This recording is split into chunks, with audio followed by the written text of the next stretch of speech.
not looking, basically, I'm not prepared for this. Tigatal. I'm not prepared for this. Dama hey ni suma ela joge yobu ni lopitan. And then I got a call from my team. DPC Suba, I've been in touch with my team in the Gambia because we got a tip off that there is supposedly amna bena flight bu wara joge Germany bo xamne dañoo deport some people back to the Gambia. On November 23rd of last year, we got information na amna flight bu land Gambia bo xamne mu ngi carry Gambian migrant or the deportees from Germany. As a responsible media house, we always follow our due diligence by contacting the right people. This particular day, I made several efforts personally, for large all stakeholders. I contacted Suma uncle, Ibrahim Sankare, and never got a single response from him, my government spokesperson. I contacted Prince Babukar Aminata Sankano. Mune mane munki deki mom mi nga xamne sen assistant la nek ci Ministry of Information. And Prince told me that he is out in the provinces. Time President B was out in the provinces. And Prince told me ne mom munki provinces bi na contact ñom Sankare, which of course I had already done before even the contact mom Prince. Dama contact Sankare jotuma ko motax ma contact Prince. Mom mi nga xamne moy information officer bi fofu. Ma joge ci lolu contact immigration Mama Ndendiba mi nga xamne mo amé sen kaddu ak sen director bi ma contact len ñom ñaar yépp to ask them information about this deportation, and they never responded to me until this day. Ma joge fa contact Sekou Cissé mi nga xamne mom mo amé kaddu Ministry of Foreign Affairs, and what Sekou Cissé told me, I will read it here. Mom mi nga xamne mo nek the person in charge of foreign affairs mo amé sen kaddu gi fofu. I will read to you Sekou's response to me when I contacted him. I will read it verbatim, not even to make up anything. Dama ko read verbatim as he has it. I sent him a message and said, "Greetings, sir. This is Pa Usman Diouf of Gambian Talents TV." Of course, Sekou xamnama, Sekou Sumandola mako senior Saint Augustine's.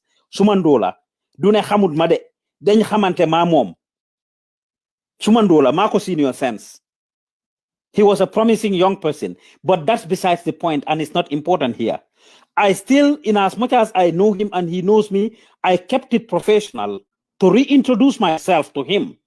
Greetings, sir. This is Pa Usman Diouf of Gambian Talents TV. Reports reaching us has it that some Gambian migrants were returned, from Germany last week. What can you tell us about this? And Sekou's response to me is, well, we will look into it tomorrow when we meet our stakeholders. This is to ensure accuracy and consistency in what we give out as a government. We will look into it tomorrow when we meet as our stakeholders. This is to ensure accuracy and consistency in what we give out as a government. So lima si xutontu moy ne ñom nguur gi. And I responded to him back, "Thank you very much. Looking forward to hearing from you." This is it. This is my conversation with Sekou Cissé on that day. It's right here. On November 23rd. This is my conversation with him on that day. We have nothing to hide. We are not here to set the government or anybody up for failure. Suñ liggéey la ñoo def te dañ ko def up to the last minute, to the last dot. When we got this information, we set up a team to go to the airport and did that to find out if there's actually a flight coming. Besides that, 2-in-1 la. We have a show called Semester Avenue, which is followed, which is promoting tourism in the country, which is geared towards welcoming our brothers and sisters coming from the diaspora. A very positive show that actually the semesters love every single time. Demba Musi Muje, I have people sending me messages. Semesters, look forward to this. A good number of them look forward to this. We have challenging doing this, but we've been going through hell at the airport. Now, Balama deviate. I just gave a background information about what is happening. As we speak right now, Fatu Samba is at the airport security office, police, airport PROB. I just got off the phone with him. And what he told me and what is happening is completely, supposedly very different. Linekadi go on right now because mom for almost 25 minutes. At the end of the conversation, he was paranoid and telling me, "Are you recording me? Are you recording me? Are you recording me? You can record this if you want." And I have not recorded him. I don't have to record him. In fact, my team knows better to not go live. Anything that is happening because they are very manipulative. The Gambia government officials, a good number of them are very manipulative. Very manipulative. And we would keep this spirit going. When things go wrong, they go live to show the world what is about to happen. I will not be surprised if they arrest Fat Samba and the two ladies she's with. I will not be surprised if they charge them. I spoke to the PRO. Fat Samba gave me the phone. But let me background information. They went to the airport to get this deportation. I was on the phone with them. Brief on what is happening. There was no sign of a flight coming. From the little investigation we did, somebody told them, I'm on the phone.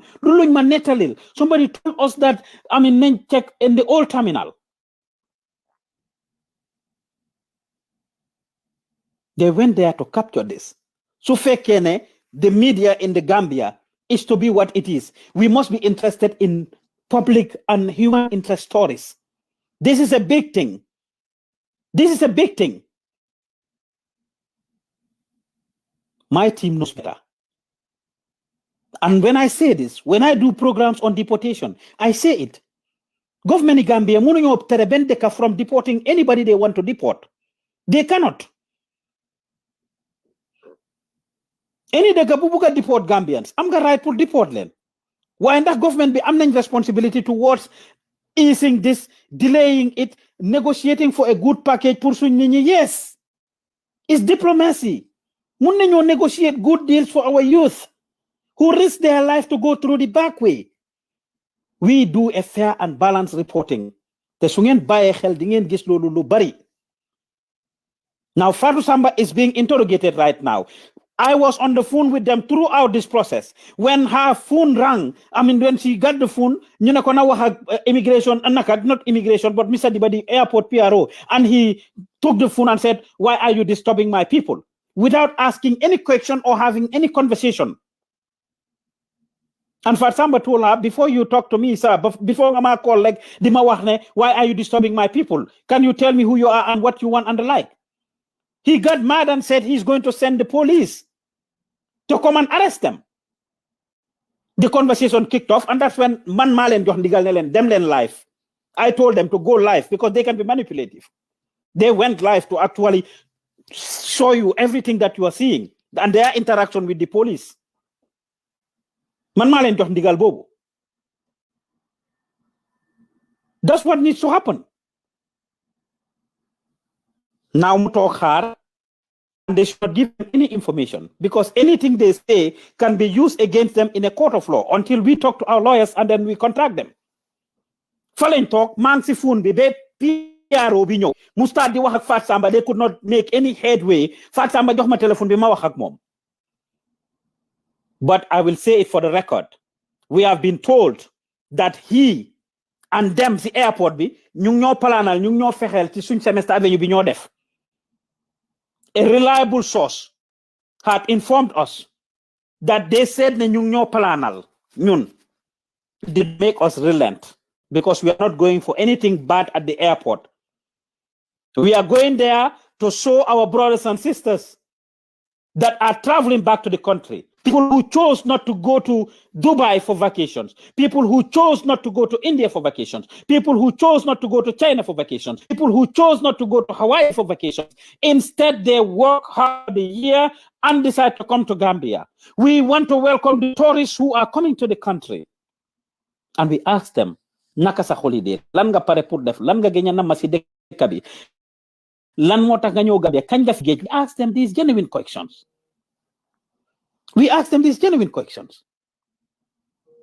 And it's very important. Fatsamba is calling me. Hold on 1 second. Let me call her back and see what's going on. Yan balal ma 1 minute. Like this is rather unfortunate. Let me just call Fatsamba 1 minute and see what is going on here.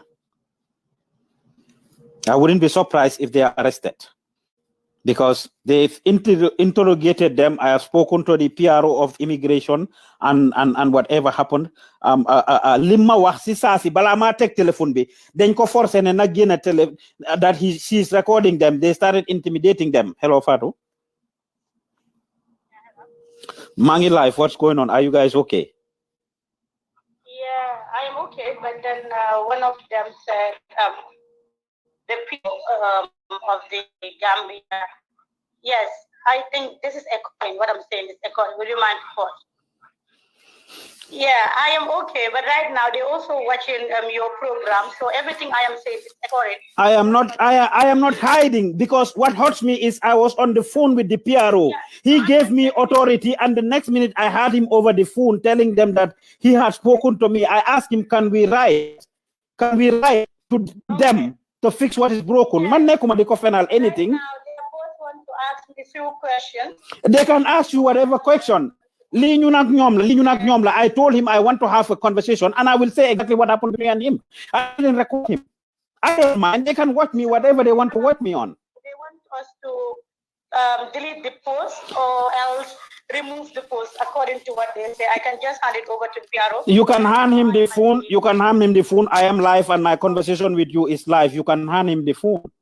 We are not deleting the post. Why should we delete it? Let him give me a good reason.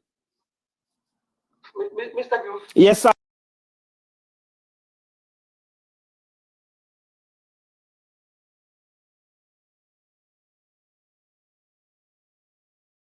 And I'm live, by the way. I am live right now. If you want to talk to me, we are not deleting the post. Yes. You've gotten somebody's email, a police officer's email on social media saying it is arrest, which is not correct. What did we say is arrest? Go back and look at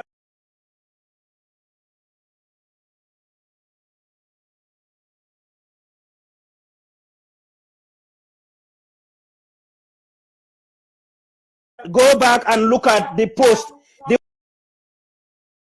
The word alleged.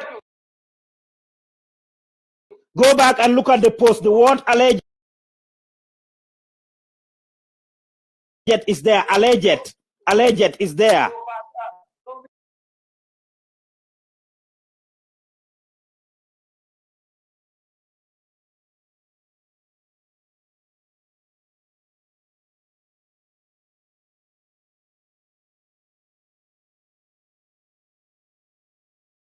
Mr. Diouf, don't spin the words out of the context.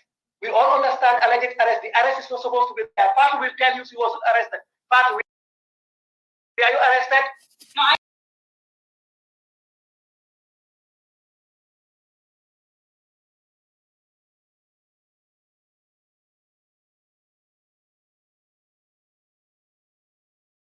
cannot confirm. My boss is the one. Okay, sir, I had a conversation with you, sir, and you were paranoid as if I was recording you, and I didn't record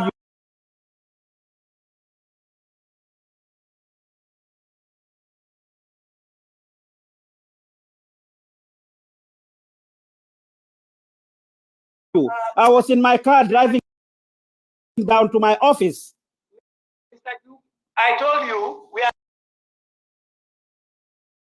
not hiding anything here. We are running a public institution.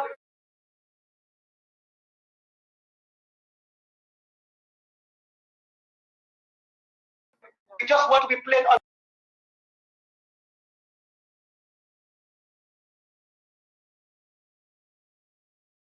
this. There's nothing we are hiding. Okay, now this is the situation. You know what hurt me? You know what hurt me? And I would hide from you. I spoke to you, and in principle, you gave me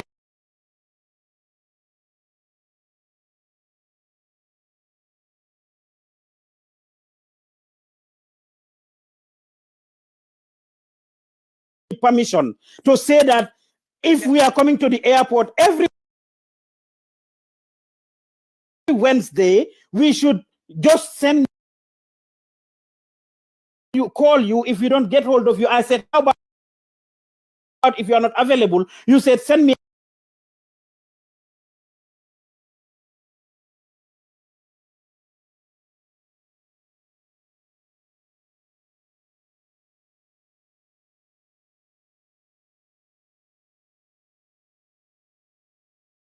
A text and I will just notify the officers. I told you we are interested in the land side. You said if we are interested to go to the foot of the aircraft or your air side, we can just send you a message. I said, okay, I will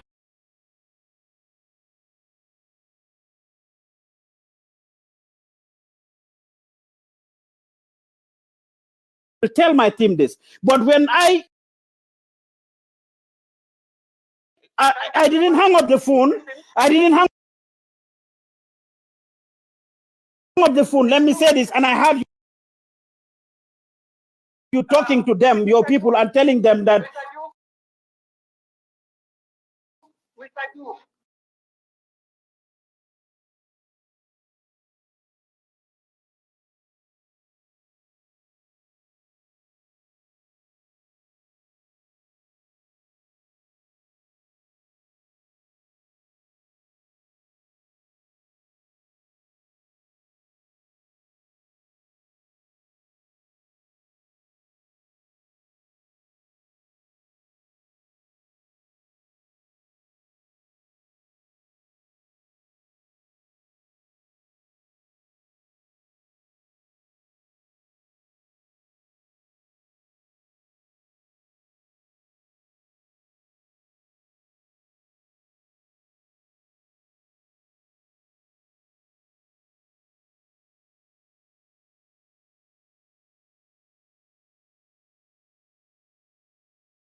Bangura out of the office with the phone.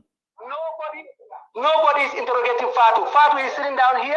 They asked her to tell you that she is not arrested. And that if this life did, listen to, sir, I was on the phone. I was on the phone when you were telling your people that you have spoken to the proprietor. You said you have spoken to the proprietor and you told them that this must be stopped, that they cannot be coming here every week. You were saying this. I'm on the phone. Nobody told me. And you told Fatu, yes, you were telling your people that. But that's not what you told me. You already gave me permission. I told you. I did not take permission to come to shoot the police officer. She didn't take permission. To do what? Now you see, this is you see, this is one of the misconceptions that you people have. If you are an officer, you are a public servant. You are a public servant, for heaven's sake. No, what I told you, what I was telling my people was what I told you, that I told them they should only come here when they tell us they are coming. No, sir, no, sir, no, sir. Even the tone you were talking to your people about, I was very surprised to hear the way you were talking to your people. And wallahi, that's the reason why I came live. If I did not hear you talking to your people and telling them that I just spoke to the proprietor, I told him that this is going to stop. That you can be sending false information to the public, misinforming the Gambian people. Okay, tell me what is false about. Okay, now the people are hearing you. Tell me what is false so that they can hear and they can judge for themselves. Fatu is not arrested. Fatu is not arrested. Fatu is sitting here inside here doing her job. Our people are online. If she's not arrested, would she be doing her job? She's not arrested. I am telling you this. If I didn't, we know how to deal with, how to go with, you people. Because what you were saying to your people is very different. If I did not go live, if I didn't do this thing, you could have cooked some bogus. I told you, Mr. Yu, that your people need to tell us when they are coming to the airport. And that was what I told the police SO. Let's trust this case is okay. They will only come to the airport. No, sir, that is not what you said. That is not what you said. If that's what I heard you said, if that's what I heard you said, what you said to me and how you spoke to me, the language we were speaking, we were both very professional with each other. I told them that we have trusted out. Now, when they are coming, they will inform us. That is all. But you are misleading the people by telling people wrong information. Fatu is sitting here smiling. Fatu is arrested. So you need to apologize to the Gambian people. You cannot misinform the people, Mr. Yu. You cannot. Sir, if you know the word alleged, it takes care of this. Yeah, well, if you know the word alleged, okay, if you know the word alleged, you see, we just went through this. You misinformed the Gambian people. We are disappointed in you. We thought you are a responsible media house, and that is it. Please, you misinformed the Gambian people. The Fatu is arrested. Fatu is smiling here, pretending that Fatu is not smiling. Fatu has been going through stress the past 3 hours. Fatu has not gone through anything. Nobody has ever arrested. Fatu could not come to terms with you, sir. That is why she gave me the phone to talk to you, because you guys could not come to terms. Who arrested Fatu? Was Fatu behind bars? Fatu was sitting in the corridor. Wallahi, that's where she might have ended, and I would not be surprised if you guys do so. Fatu never went into anywhere. Fatu was not arrested. You are smearing public institutions, public officers, which is wrong. This is slander. We will not accept it, Mr. Yu. This is not professional. We will not accept it. Well, as far as I am concerned, what you have told me and what you've told the officers are completely different. In America, your concern is wrong. You should be a responsible journalist. Fatu cannot tell you that she is arrested when she's not arrested. And like I said again, we never confirmed that Fatu was arrested. If Fatu was arrested, will I be on the phone? I know very well that if Fatu was arrested, I cannot be on the phone with her. We won't allow our image to be smeared by you, sitting out there and smearing public officials in this country for no reason. No, thank you. We are disappointed. Okay, thank you. Thank you very much. Thank you very much. Thank you. Continue watching me, you and your team. Gambia and Gambian officials need to get this straight. You must learn to know your job. You are public officials paid by public money or with public money. And that you must understand. Sungen ko bugute, dem len gen semi uniform be or wherever you are working. If you are in any public place, yes, the airport has management and we are aware of this. Yes, we know that there are security risks associated with filming some part of the airport. Man, luma defu duma ko deflo ben reporter or anybody in Gambia. I will not. And I've always had this problem. with people who will advocate for some people to do certain things that they won't. Luma Defut, my people are trained enough. Sundemesi Airport, before those of you who watch, you see us in the parking lot and in the car area. We would not go into inside the airport. We will not. We know there are security risks involved. We are very aware of these things. We are very aware of these things. If a police officer is involved in some corruption activity, in taking bribe or doing something illegal, moy tax nga bañ ko la video. Manding kol ko ni man kuke kutela. So defu dara warula. He's saying Fatu is there smiling. In the past 3 hours, all of us have been stressed. Suma ya dafa am appointment tay si suba si. Fala joge ni gis ngeen ni ma rage si suma appointment yaay la joge ni. Suma appointment yaay fofu la joge ni. I was at the hospital with my mom and on the phone with them. Lima wax ak ñom yep. Dama am pour cut all of that to actually do this. So we are aware of this thing. Fatu is calling me back. Mune Fatu mungi fofu smiling. I've been stressed. Fatu has been stressed. All of them have been stressed. Government has been hiding this deportation issue. They've been hiding it. We have called all stakeholders, everybody that is involved. We've been calling all of them. Mune Fatu ongi fofu this smile. Fatu is not smiling. Fatu is stressed out. And Fatu could not even come to terms with him. That is why Fatu called me. That's why Fatu called me. Fatamba, if you are watching, call me on the other number that I'm calling you from. You are calling the phone that is online, that I am live with. Call on the other number.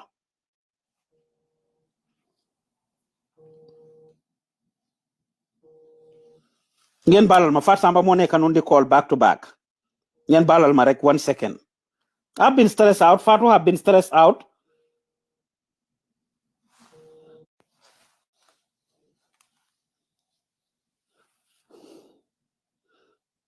They think they can manipulate people and put people's life at risk. We are talking about deporting people here. Fatu, what's going on?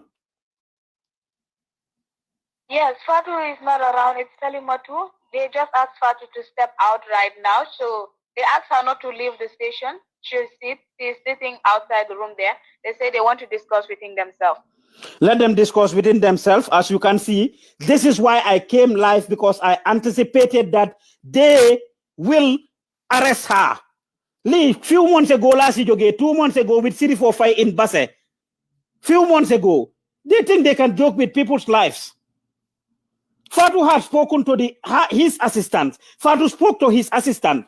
Mom mungi on vacation. Legini, when I took the phone, that's what he told me. He told me that Mom dafa am living.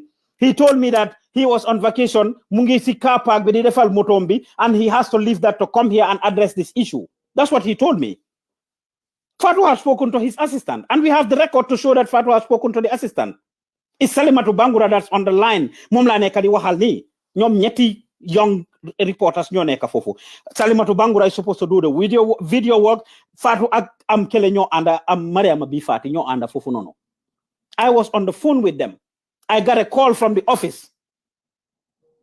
Ma hang up call office bi pare Aida Kebenema Fatama nga call ko back legi ni. I called right back in less than 3 minutes.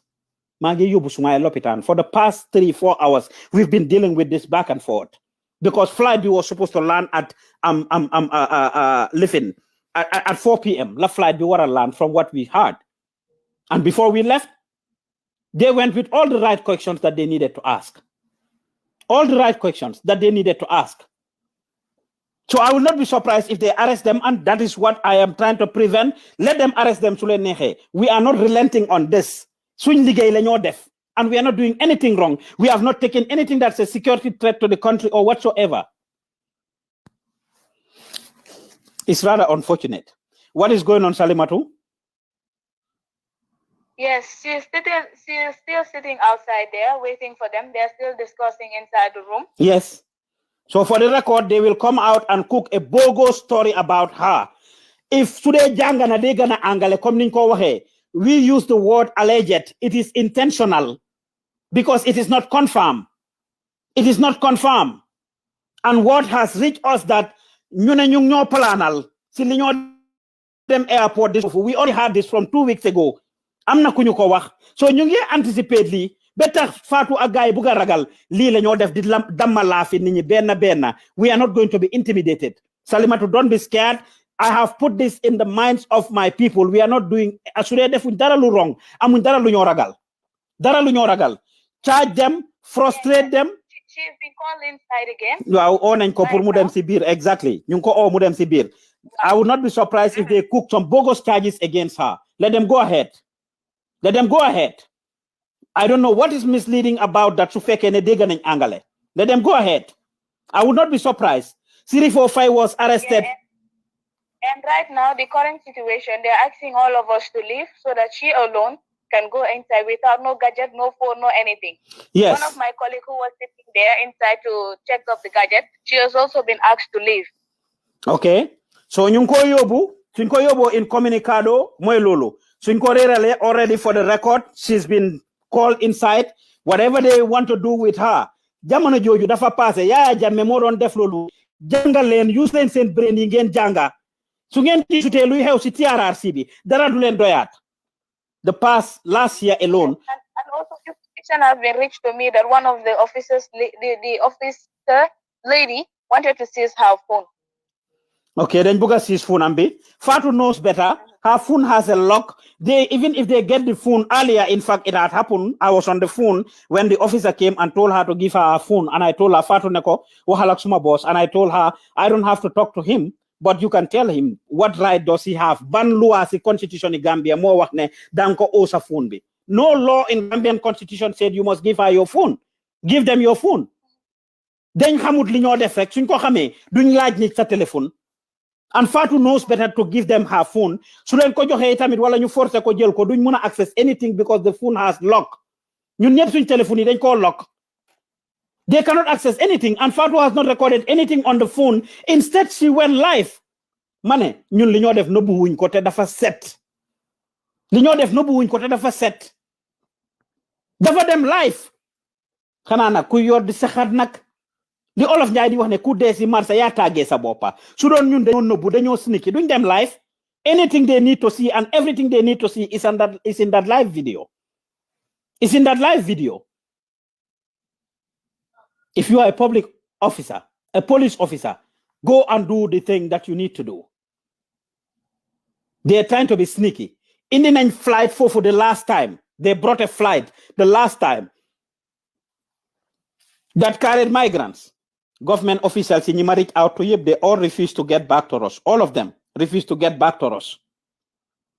Them they say who say, of course, Babukar Sankano Prince, like I said, had told me, yes, Mom Mungi living. That Mom Mungi out in the provinces. And he referred me to Sankare. When it came to Mr. Sise, he told me, they want to release a joint statement. This statement was never released. Now, guess what? The only person ko xamne jox na ma information at the time, moy Alias Miko, ki nga xamne mom mo nekkal IOM, International Center for Migration. He is their rep in the Gambia and he gave me information, Alias Miko. And when I contacted Mr. Miko to ask him, and here it is. Like I said, this is not private conversation that I had with them. It's information I was going to publish and I've published. And I asked him, I said, greetings, sir. Report. You said something, Salimatu?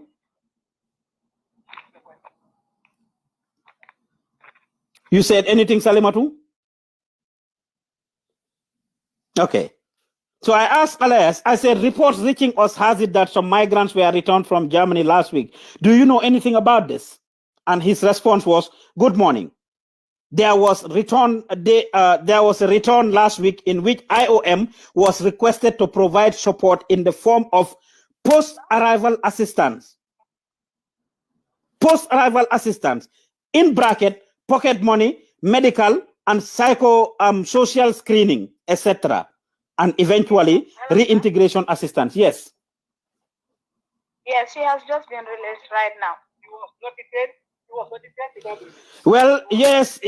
If you do anything that the world is watching, and this is not the new Gambia that people voted for.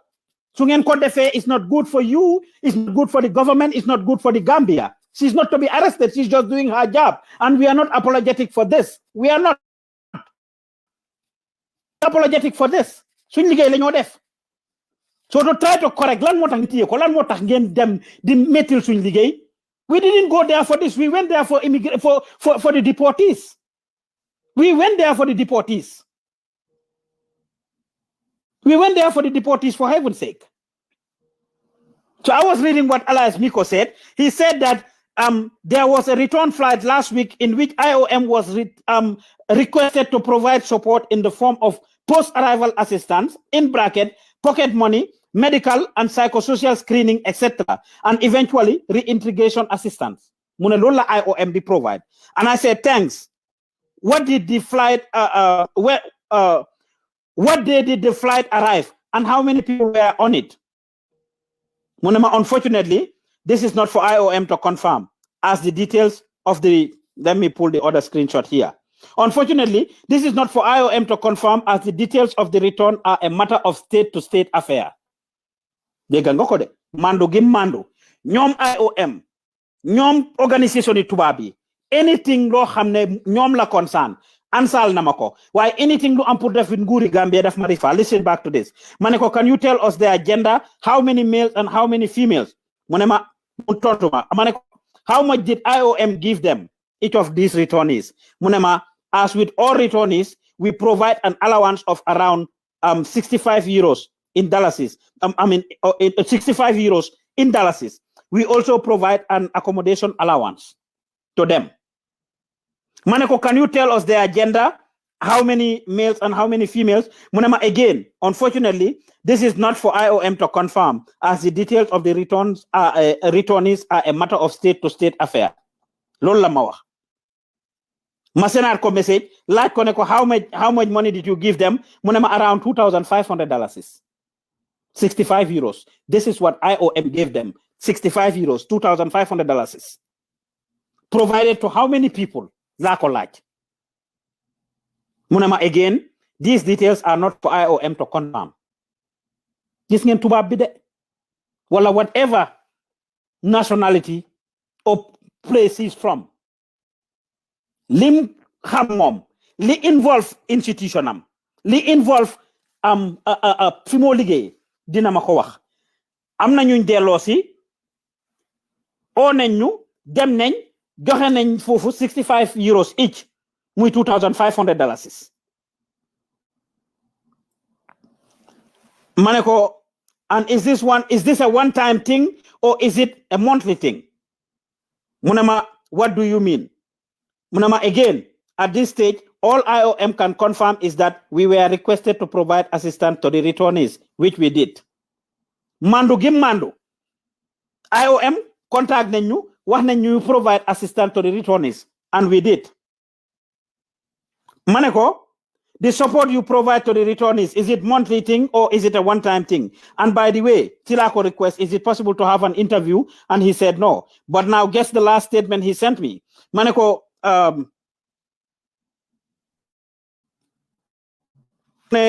me see this. Maneko, and who contacted you to provide support to the returnees? My government of Gambia, the government of Gambia, the European Union, according to him. European Union and the government of the Gambia contacted IOM, according to Elias Miko, and asked them to provide support to the returnees. So IOM confirmed nañ ne ñoom am na returnees yu ñëw jox nañ ñooñu help in the amount of 65 euros each. They've been sneaky about this process.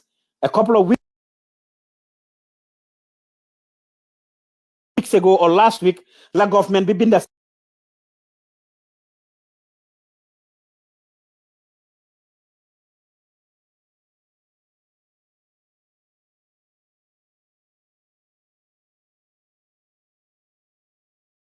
statement. If we were not fair and balanced, doing publish that statement.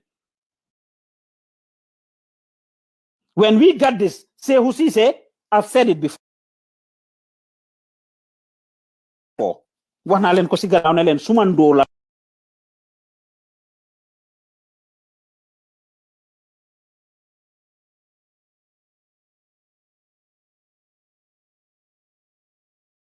Marcos in your sense. He knows us.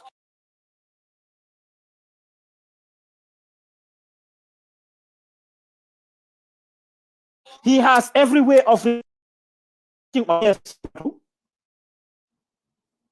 Yes, she is right now coming. Mm-hmm. So I heard that you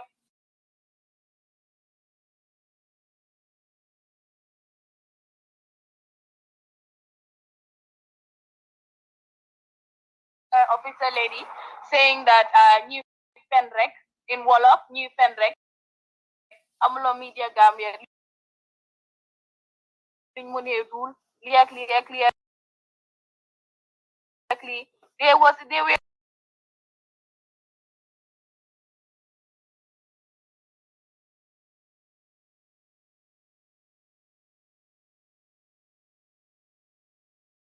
insulting sometimes in Wolof. I cannot speak the Wolof correctly, and according to what I saw, the other lady even hold Fatu's hand, Fatu Samba's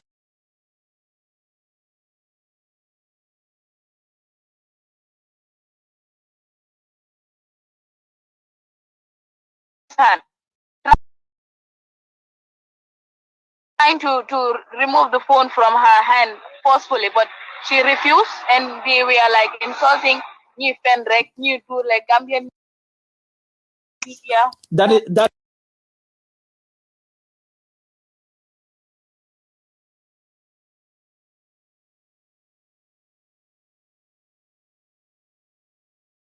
That is assault right there.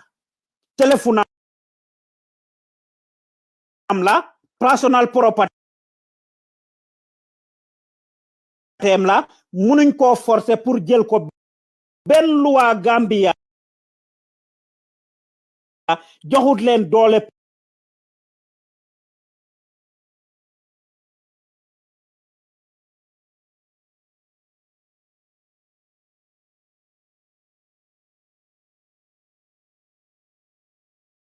pour ñu jël téléphone am ci loxoom yéen ñuy seetaan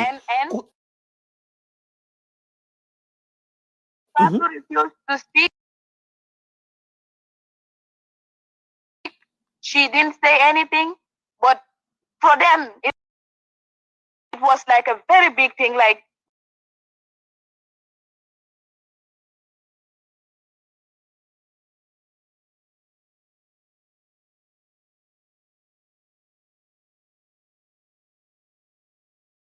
léegi moom Facebook pen rek léegi doot ga ñu ngi read sa lu nekk si newspaper social media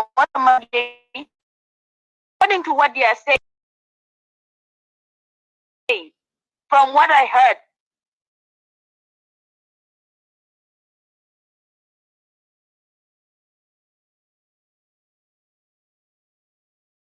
léegi social media moom luñ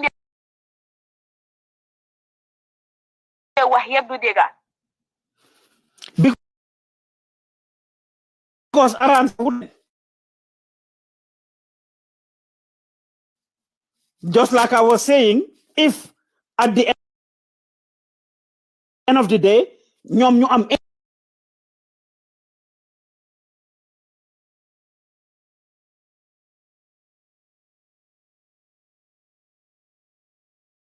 anything every week, that last week 3 instances lañ ñu seen lifin 3 instances lañ ñu seen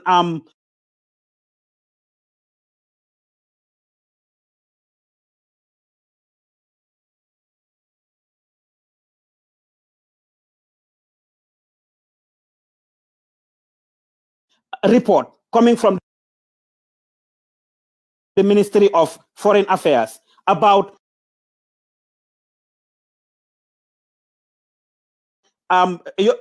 different things that are happening at the ministry. So su fekkee ne ñoom dañ foog ne ñun dañ fi nekk as media house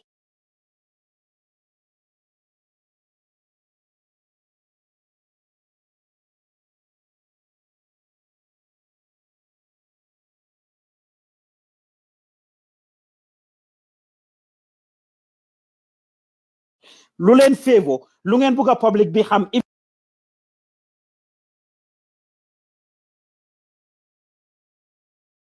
even su ngeen a mislead public bi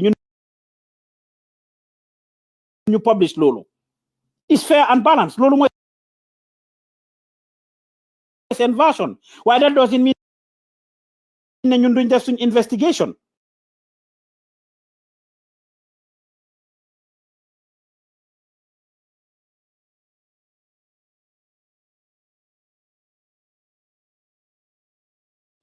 and kitaawi lii by the way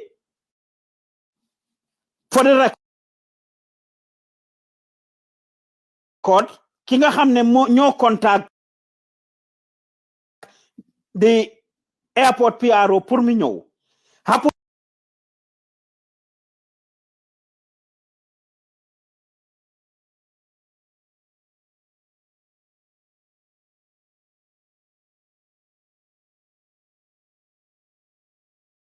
to be one of the officers who was involved the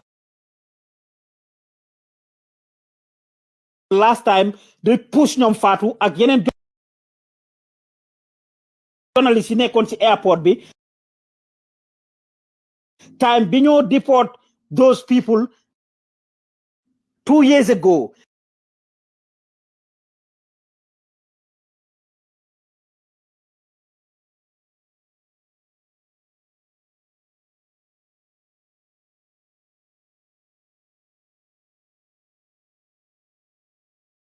that went very viral the video that we took that went very viral officer boobu moo ñu mere according to him our sister platform Watch on Gambia noonu lañu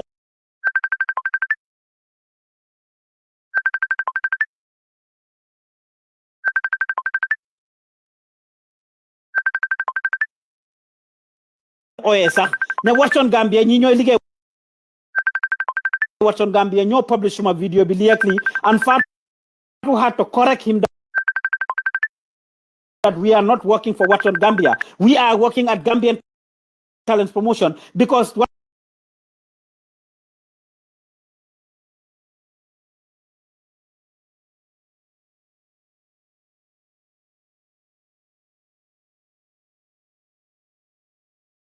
on Gambia cut the video and put it up according to him and that is what hurt him so di nga gis ne angala am si biir xolam bi this is what they do they are very unprofessional and they have anger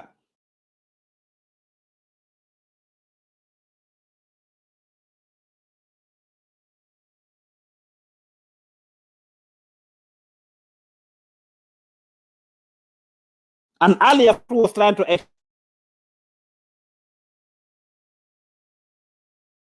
explain that to the PRO he would not even listen he didn't want to hear that this week alone or last week alone 3 emails then get from them